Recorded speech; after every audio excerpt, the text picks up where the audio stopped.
नमस्कार दोस्तों, स्वागत है हमारे channel Kabira coaching centre with AD में। दोस्तों हम लोग पढ़ रहे हैं क्लास 10th में, तैयारी कर रहे हैं यूपी बोर्ड परीक्षा 2026 की। पिछले वीडियो में हम लोगों ने प्रश्नावली 3F का क्वेश्चन नंबर 6 तक कंप्लीट कर लिया था। आज हम लोग क्वेश्चन नंबर 7 से आगे के क्वेश्चंस को सॉल्व करेंगे।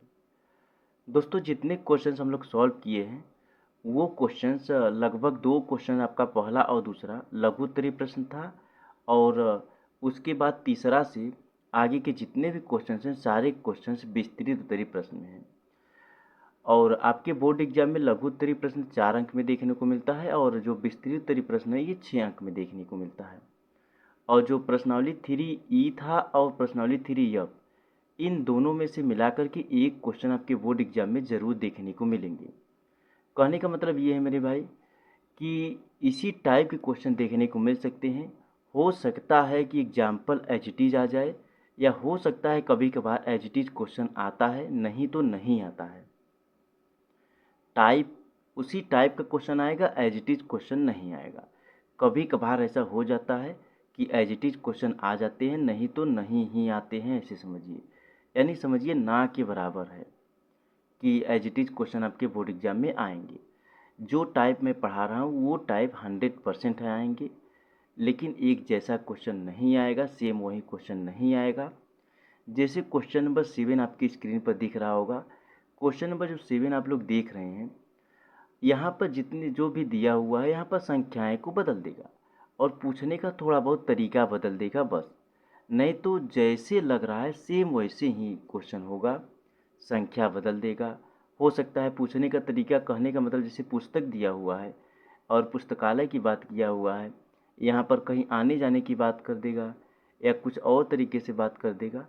तो एग्जामिनर की मर्जी जिस टाइप से क्वेश्चन पूछे, हम लोग को इतना मजबूत तरीके से पढ़ना है, इतना अच्छे तरीके से लगन के साथ पढ़ना है कि एग्जामिनर किसी भी टाइप का क्वेश्चन पूछे हम लोग को कोई फ़र्क ही न पड़े। ठीक है मेरे भाई, अपने आप को इतना प्रिपेयर कर लेना है कि एग्जामिनर किसी भी तरीके से क्वेश्चन पूछे, किसी भी तरीके से क्वेश्चन को दे, हम लोग को कोई फ़र्क न पड़े। हम लोग को इतना अच्छी तरीके से अपने आप को प्रिपेयर करना है, तैयार करना है। ठीक है मेरे भाई, तो चलिए हम लोग प्रश्नावली कौन सा पढ़ रहे हैं, प्रश्नावली 3F को पढ़ रहे हैं, और प्रश्नावली 3F में विस्तृत उत्तरीय प्रश्न पढ़ रहे हैं। तो पीछे हम लोगों ने क्वेश्चन नंबर 6 तक कंप्लीट कर लिया था। आज हम लोग क्वेश्चन नंबर 7 एंड 8 को सॉल्व करेंगे। तो क्वेश्चन नंबर 7 क्या दिया हुआ है मेरे भाई, कथन को पहले हम लोग समझेंगे, उसके बाद सॉल्व करेंगे। तो क्वेश्चन नंबर 7 क्या दिया हुआ है, किराए पर पुस्तकें देने वाली किसी पुस्तकालय का प्रथम 3 दिनों का एक नियत किराया है। क्वेश्चन क्या बोल रहा है मेरे भाई, किराए पर पुस्तक देने वाले किसी पुस्तकालय यानी लाइब्रेरी का जो प्रथम 3 दिन का एक नियत किराया है, पहले 3 दिन का जो भी किराया होगा वह एक नियत किराया है। नियत किराए का मतलब जैसे 10 रुपये है, 20 रुपये है, तो वो किराया प्रथम 3 दिन का नियत किराया होगा। तथा उसके बाद प्रत्येक अतिरिक्त दिन का अलग किराया है। पहले 3 दिन जो होगा उसका किराया नियत है, यानी 10 रुपये है तो 10 ही रुपये रहेगा। लेकिन उसके बाद प्रत्येक जो है अतिरिक्त दिन का अलग किराया होगा। प्रत्येक अतिरिक्त दिन यानी अलग अलग दिन का अलग किराया हो सकता है। उसके बाद आगे क्वेश्चन क्या बोला हुआ है, सरिता ने 7 दिनों तक एक पुस्तक रखने के लिए 27 रुपये जो है अदा किए। सरिता पुस्तक लाइब्रेरी से लेकर आई, वो 7 दिन तक पुस्तक अपने पास रखी और उसका किराया उन्होंने कितना दिया, 27 रुपये। जो लाइब्रेरी है, पुस्तकालय है, पुस्तकालय के जो हेड होते हैं उनको दिया। जबकि सुशी ने एक पुस्तक 5 दिन तक रखने के 21 रुपये अदा किए। ठीक है मेरे भाई, क्या बोल रहा है, जो सरिता है वो पुस्तक लाई, 7 दिनों तक अपने पास रखी, 27 रुपये अदा किए। जबकि सुशी ने एक पुस्तक 5 दिन तक रखा और 21 रुपये अदा किया। अब देखिए सरिता ने कितने दिन तक पुस्तक को रखा, 7 दिन तक, तो कितने रुपए अदा किया, 27 रुपये। और जो सुशी है वो 5 दिन तक पुस्तक को अपने पास रखा और 21 रुपये अदा किया। कितने रुपए मेरे भाई, 21 रुपये। तो नियत किराया तथा प्रत्येक अतिरिक्त दिन का किराया ज्ञात कीजिए। नियत किराया यहाँ पर नहीं दिया हुआ है, कितना है। नियत किराया हम लोग को ज्ञात करना है, और प्रत्येक अतिरिक्त दिन का जो अलग अलग दिन होंगे उसका मतलब किराया क्या होगा उसको ज्ञात करना है। ठीक है मेरे भाई। तो चलिए अब हम लोग क्वेश्चन को हल करते हैं। ठीक है मेरे भाई। तो हम लोग क्या करेंगे, यहाँ पर मानेंगे माना जो नहीं दिया हुआ है, जैसे ये नियत किराया और प्रत्येक अतिरिक्त दिन का किराया हम लोग को ज्ञात करना है। तो हम लोग सॉल्व करने के लिए क्या करेंगे, माना प्रथम, इसको मैं इरेज कर दूं, तो यहाँ पर लिखेंगे मेरे भाई माना प्रथम जो है प्रथम 3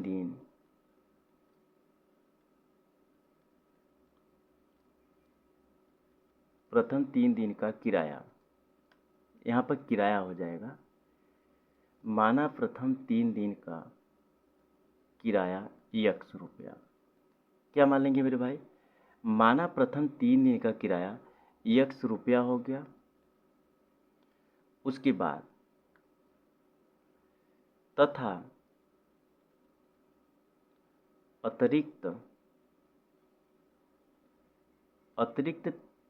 कितने दिन का, अतिरिक्त दिन का किराया,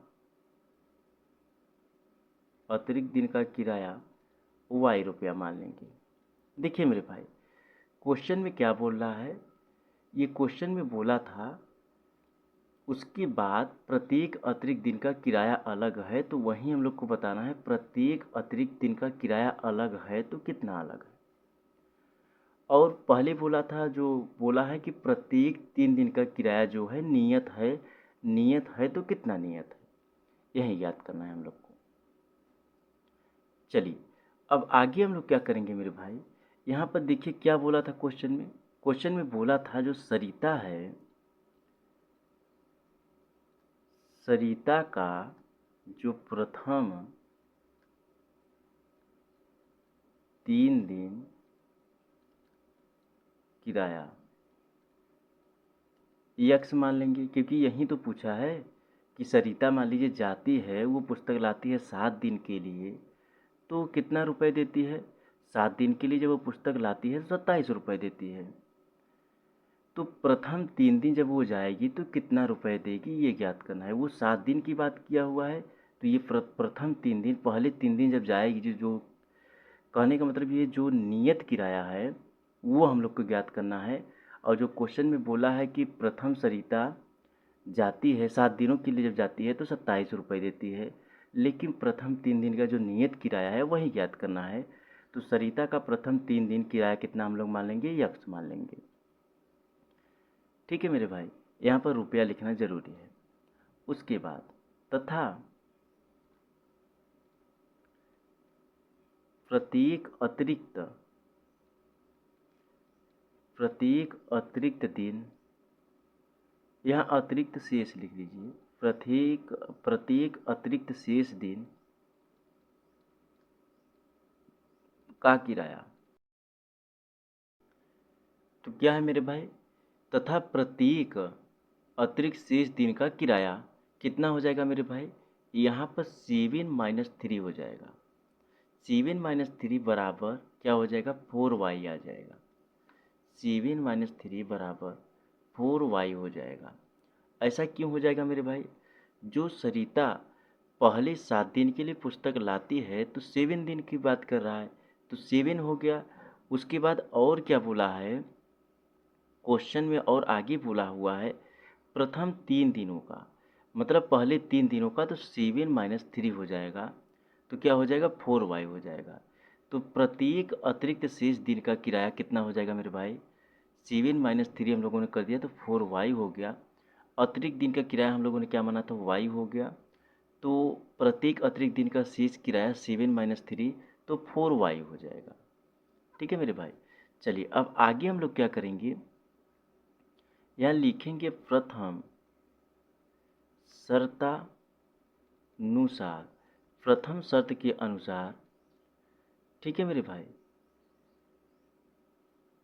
शर्तानुसार लिखिए या शर्त के अनुसार लिखिए, वही बात है। चलिए अब आगे प्रथम शर्त के अनुसार हम लोग क्या करेंगे, यक्स प्लस 4y बराबर 27। ऐसा क्यों हम लोग करेंगे, क्योंकि प्रथम शर्त के अनुसार क्या बात किया था हम लोगों ने, क्या माना था, हम लोगों ने माना था प्रथम 3 दिनों का, यहाँ लिख लीजिए, प्रथम 3 दिनों का किराया हम लोगों ने यक्स माना था, प्लस 4y क्यों हो जाएगा, क्योंकि हम लोग प्रत्येक अतिरिक्त दिन का शेष किराया कितना हम लोगों ने ज्ञात किया है, 4y माना हुआ है ये।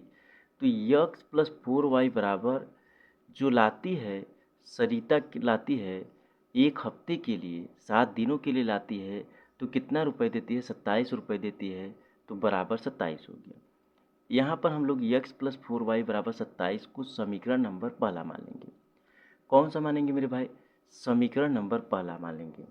उसके बाद आगे हम लोग क्या ज्ञात करेंगे, जो सूसी है ये हो गया सरिता का, अब सूसी का उसी तरीके से हम लोग को ज्ञात करना है।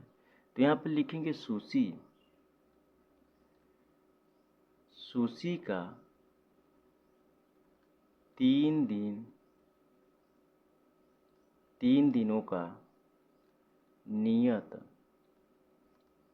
किराया, 3 दिनों का नियत किराया कितना हो जाएगा मेरे भाई, यक्स रुपया हो जाएगा। जैसे हम लोगों ने सरिता का माना, ठीक इसी प्रकार से हम लोग सूसी का भी मान कर सॉल्व करेंगे।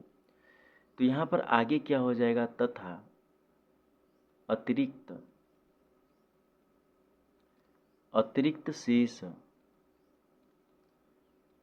शेष दिनों का किराया, तो कितना हो जाएगा मेरे भाई, 5 - 3 हो जाएगा, तो बराबर 2y हो जाएगा। कितना हो जाएगा, 2y रुपये। प्रत्येक अतिरिक्त दिन का जो किराया है वो कितना हो जाएगा, 2y हो जाएगा।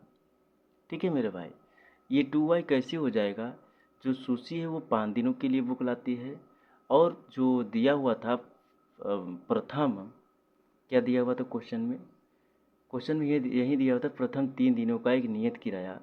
तो सूची ने 5 दिनों के लिए पुस्तक लाया, ठीक है मेरे भाई, 5 दिनों के लिए लाया और प्रथम 3 दिनों का नियत किराया, तो 5 - 3 बराबर 2y हो जाएगा। ठीक है मेरे भाई, क्योंकि हम लोगों ने y जब माना था, पहले क्या माना था, अतिरिक्त दिन का किराया y माना हुआ था, तो 2y हो जाएगा। उसके बाद यहाँ पर द्वितीय क्या लिखेंगे मेरे भाई, द्वितीय शर्तानुसार लिखिए, द्वितीय शर्तानुसार। तो यहाँ पर क्या हो जाएगा, यक्स प्लस 2y बराबर 21, कितना हो जाएगा, 21 हो जाएगा। तो ये आपका समीकरण नंबर दूसरा हो जाएगा।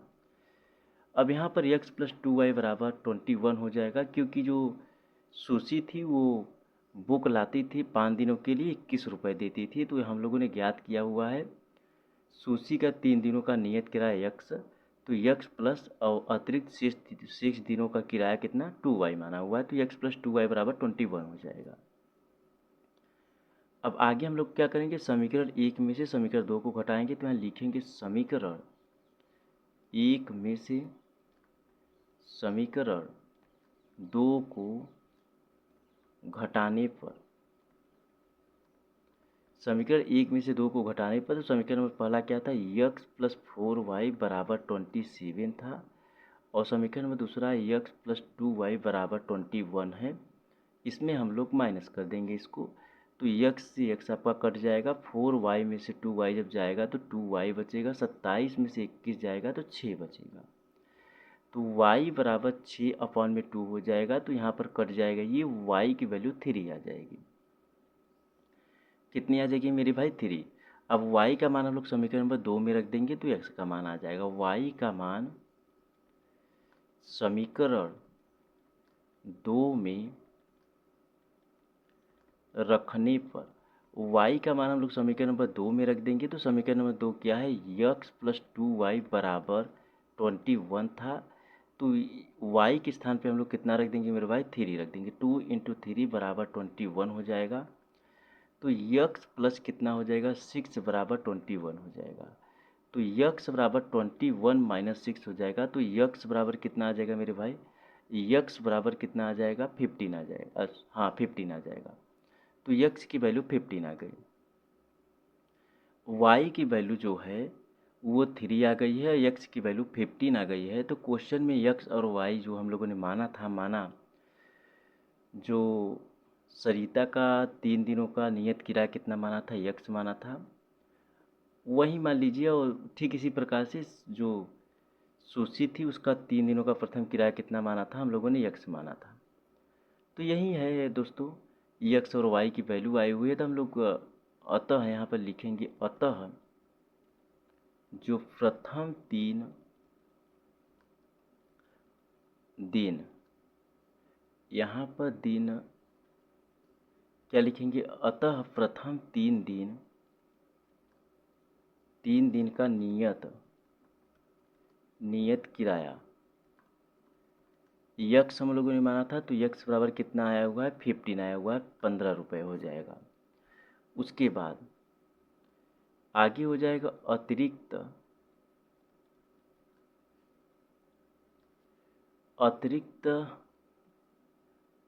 दिन का किराया। अतिरिक्त दिन का किराया कितना हो जाएगा, अतिरिक्त दिन का क्या हो जाएगा मेरे भाई, किराया। अतिरिक्त दिन का किराया हम लोगों ने y माना था। तो y बराबर कितना हो जाएगा, हम लोगों ने क्या ज्ञात किया हुआ है, 3 ज्ञात किया हुआ है। तो 3 रुपये हो जाएगा। ठीक है मेरे भाई। चलिए अब आगे हम लोग क्वेश्चन नंबर 8 को सॉल्व करते हैं।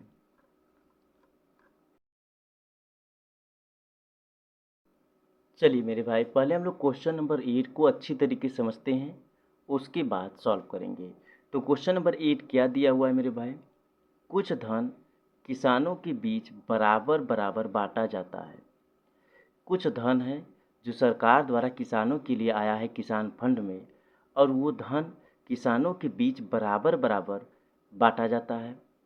यदि 2 किसान कम होते तो प्रत्येक को 50 रुपये अधिक मिलते। अगर जितने भी किसान थे उन किसानों में से 2 किसान अगर कम होते तो प्रत्येक व्यक्ति को, प्रत्येक किसान को 50 रुपये अधिक मिलते। यदि किसानों की संख्या 2 अधिक होती तो प्रत्येक किसान को 30 रुपये कम मिलते। जितने भी किसान थे अगर उन किसानों में से 2 किसान अधिक होते तो 50 रुपये जो अधिक मिल रहे थे तो वहाँ पर 30 रुपये कम मिलते। कुल धनराशि और किसानों की संख्या ज्ञात कीजिए। यहाँ पर हम लोग को कुल धनराशि ज्ञात करना है। कुल धनराशि कितनी आई हुई थी सरकार द्वारा किसान फंड में, और किसानों की संख्या ज्ञात करनी है। क्या ज्ञात करना है मेरे भाई, किसानों की संख्या ज्ञात करनी है। कुल धनराशि कितनी आई हुई थी और कुल मिलाकर किसान कितने थे। ये हो गया क्वेश्चन के तरीके से समझाने का तरीका। अब हमारे तरीके से समझिए, मैं किस तरीके से समझाता हूँ। जो भी चीज़ मैं समझाऊंगा वो सिर्फ समझाने के लिए प्रयोग करेंगे किसी भी संख्या का, कोई भी चीज़ का, ना कि क्वेश्चन में दिया हुआ है। मान लीजिए मेरे भाई कि कितने किसान थे, मान लीजिए मैं एग्जांपल दे रहा हूँ, 10 किसान थे। 10 किसान थे। जितना भी किसान फंड में हमारे प्रधानमंत्री द्वारा इनकम आया हुआ है, पैसा आया हुआ है, 10 किसान को बराबर बराबर हिस्से में पैसा बांटा जाता है। ठीक है मेरे भाई, यहाँ बोल रहा है जो भी धन आया हुआ है उनके किसानों के बीच बराबर बराबर हिस्सों में बांटा जाता है। उसके बाद अगर 10 किसान, मान लीजिए मैं एग्जांपल दिया हूँ, ये नहीं पता है किसान कितने थे, 10 किसान में से 2 किसान कम हो जाते हैं तो प्रत्येक 8 जो किसान बचेंगे उनको 50 रुपये अधिक मिलेगा। कितना मिलेगा, यहाँ बोल रहा है क्वेश्चन में, अगर 2 किसान कम होते तो जो 8 किसान बच रहे हैं उनको 50 रुपये अधिक मिलता। लेकिन अगर यहीं पर 10 किसान जो थे वहाँ पर अगर 2 किसान अधिक होते, प्लस 10 2 12 किसान हो जाते तो 30 रुपये कम मिलते। कितने रुपए मेरे भाई, 30 रुपये को कम मिलते। जाहिर सी बात है, अगर कोई मान लीजिए किसानों की संख्या हो गई या फिर कोई भी चीज़ हुआ, अगर अधिक संख्या में है तो उनको कम कम बांटा जाएगा, अगर कम संख्या में है उनको ज़्यादा ज़्यादा बांटा जाएगा। मान लीजिए जैसे आपने अपने घर पर कोई कार्यक्रम किया और कार्यक्रम में 10 लोग को इनवाइट आप लोगों ने किया और 10 लोग ना आकर के वहाँ पर 12 लोग आ गए। आप लोग जितनी भी व्यवस्थाएं की हैं बांटने की, जितनी भी व्यवस्थाएं की हैं आप लोग बांटने की, तो अगर अधिक आ जाएंगे तो जाहिर सी बात है कम कम बांटेंगे, अगर कम लोग आएंगे तो अधिक अधिक बांटेंगे आप लोग। ठीक है मेरे भाई, तो ये मैं समझा दिया आप लोग को ज़रूर समझ में आ गया होगा। मैं समझाने के लिए सिर्फ एग्जाम्पल लिया हूँ कि 10 किसान थे, ना कि क्वेश्चन में दिया हुआ है। चलिए, यहाँ पर हम लोग को यही याद करना है कि पैसा कितना है, धनराशि कितना आया हुआ है और किसानों की संख्या कितनी है। तो चलिए हम लोग क्वेश्चन को हल करते हैं। हम लोग पता करते हैं कि धन जो है कितना है और किसानों की संख्या कितना है। चलिए हम लोग क्वेश्चन को हल करते हैं। ये क्वेश्चन थोड़ा बड़ा है लेकिन समझाना मेरा काम है। आप लोग बस ध्यान से देखिए, सुनिए, समझिए। हम लोग क्या करेंगे, माना माना कुल मेरे भाई, कुल धन राशि, इसको मैं इरेज कर देता हूँ।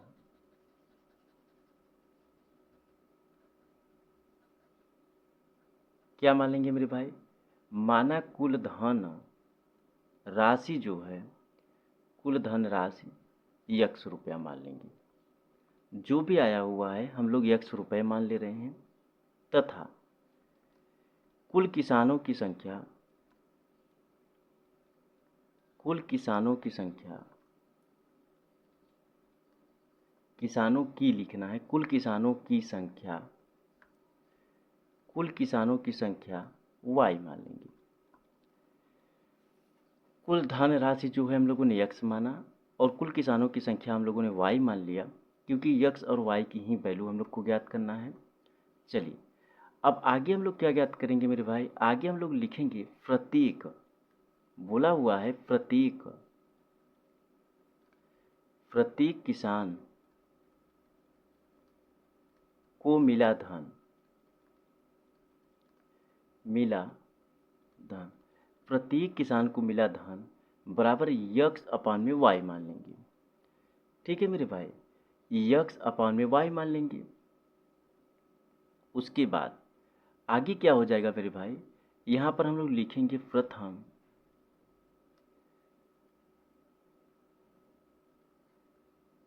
क्या लिखेंगे मेरे भाई, प्रथम प्रश्नानुसार, चाहे प्रश्नानुसार लिखिए चाहे शर्तानुसार लिखिए, बात वही है। तो प्रथम प्रश्नानुसार हम लोग लिखेंगे यक्स अपान में वाई माइनस 2 बराबर यक्स अपान में वाई प्लस 50 अपान में 1 हो जाएगा। यहाँ पर 1 हम लोग मान लेंगे क्योंकि लेफ्ट साइड जो यक्स अपान में वाई है ये अपान में है, तो हम लोग प्लस के बाद जो भी वैल्यू 50 है वहाँ पर अपान में 1 मान लेंगे। अब यहाँ पर ये समझिए यक्स अपान में वाई माइनस 2 आया कैसे। हम लोगों ने क्या माना हुआ था, कुल धन राशि बराबर यक्स माना हुआ था। और बात क्या किया हुआ है क्वेश्चन में, क्वेश्चन में बात किया हुआ है यदि जो दो किसान थे, यदि दो किसान कम होते तो हम लोगों ने किसानों की संख्या क्या माना हुआ था, वाई माना हुआ था।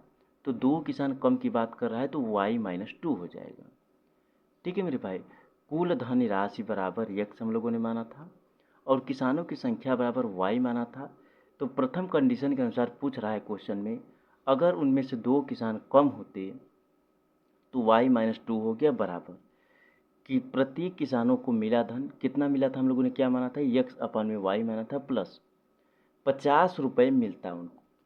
कितना मिलता है यहाँ क्वेश्चन में बोल रहा है मेरे भाई, आप लोग देखिए कि दो किसान अगर कम होते तो ₹50 अधिक मिलता।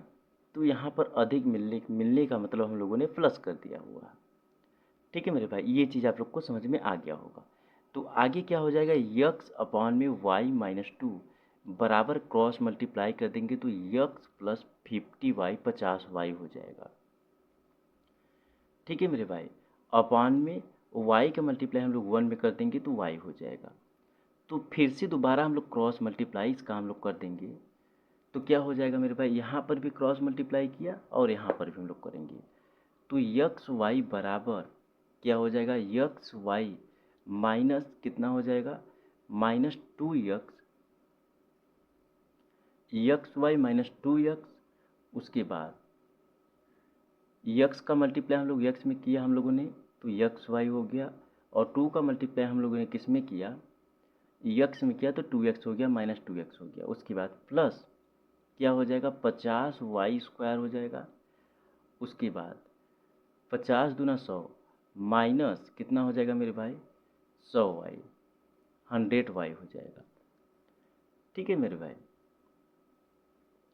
उसके बाद आगे हम लोग क्या करेंगे, एक्स वाई से एक्स वाई को काट देंगे, एक्स वाई से एक्स वाई को काट देंगे तो यहाँ पर उसके बाद ये जो 2x दिया हुआ है इसको हम लोग लेफ्ट साइड लेकर आएंगे, 2x और माइनस जो 100y दिया हुआ है इसको हम लोग लेफ्ट साइड लेकर आएंगे। पहले मैं ऐसे ही लिख देता हूँ, 0 बराबर में माइनस 2x प्लस 50y² हो गया, माइनस 100y हो गया। अब जो 2x दिया हुआ इसको हम लोग राइट साइड लेफ्ट साइड लेकर आएंगे तो 2x और प्लस 100y हो जाएगा, बराबर 50y² हो जाएगा।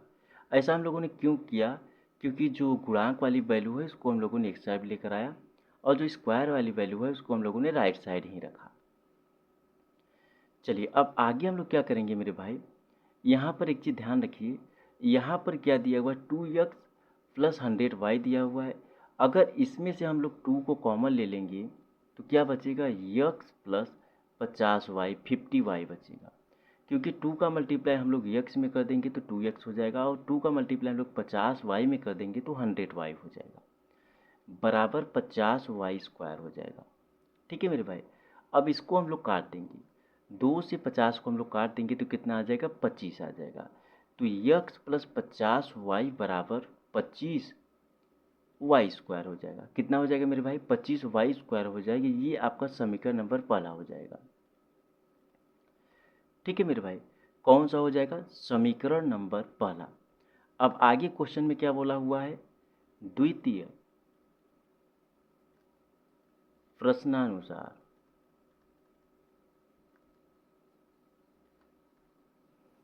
ठीक है मेरे भाई, द्वितीय प्रश्नानुसार, द्वितीय शर्तानुसार लिखना हम लोग को ज़्यादा ठीक रहेगा, क्योंकि प्रश्नानुसार का मतलब प्रश्न मान लेंगे आप लोग, दूसरा प्रश्न तीसरा प्रश्न। तो यहाँ पर द्वितीय शर्तानुसार, अब से शर्तानुसार हम लोग को लिखना है, द्वितीय शर्तानुसार। अब मेरे भाई द्वितीय जो शर्तानुसार है वो क्या दिया हुआ था, अगर मतलब हम लोग को मतलब कुल धनराशि हम लोगों ने क्या माना था, यक्स माना था, अपॉन में क्या हो जाएगा, जो क्वेश्चन में बोला हुआ था अगर किसानों को, अगर 2 किसान कम होते, कम की बात किया था तो y-2 हो जाएगा। 2 किसान अगर कम होते तो कितना मिलता पैसा, 30 रुपये, 30 रुपये कम मिलते। ठीक है मेरे भाई। चलिए हम लोग थोड़ा देखते हैं, डाउट क्लियर कर लेता हूँ मैं। हाँ, यहाँ पे क्वेश्चन में क्या बोला था, यदि किसानों की संख्या 2 अधिक होती तो प्रत्येक किसान को 30 रुपये कम मिलती। ठीक है मेरे भाई। तो यहाँ पर क्या कर देंगे, यक्स अपॉन में y-2 बराबर यक्स अपॉन में y, और कितने की बात किया है मेरे भाई, 30 रुपये कम मिलती, तो -30 हो जाएगा, -30 हो जाएगा। अपॉन में यहाँ पर हम लोग 1 मान लेंगे, उसके बाद क्रॉस मल्टीप्लाई करेंगे तो क्या हो जाएगा, यक्स अपॉन में y-2, यहाँ पर प्लस हो जाएगा मेरे भाई, यहाँ पर प्लस रखिए, क्योंकि क्वेश्चन में क्या बोला हुआ है, 2 किसान कम करने के लिए बोला था पहले कंडीशन में, तो हम लोगों ने कम किया तो माइनस कर दिया। यहाँ पर 2 किसान अधिक की बात किया हुआ है तो हम लोग प्लस न करेंगे तो y+2 हो जाएगा। ठीक है मेरे भाई। और ये चीज़ आप लोग को तो समझ में आ गया होगा, यक्स अपॉन में y क्यों रखा हूँ मैं। ठीक है मेरे भाई, क्यों रखा हूँ, क्योंकि हम लोगों ने जो प्रत्येक किसान थे उनकी संख्या को हम लोगों ने क्या माना था, सॉरी, प्रत्येक किसानों को मिला धन बराबर हम लोगों ने क्या माना था, यक्स अपॉन में y माना हुआ था, बराबर यक्स का मल्टीप्लाई हम लोग 1 में कर देंगे तो यक्स -30y हो जाएगा, अपॉन में y हो जाएगा।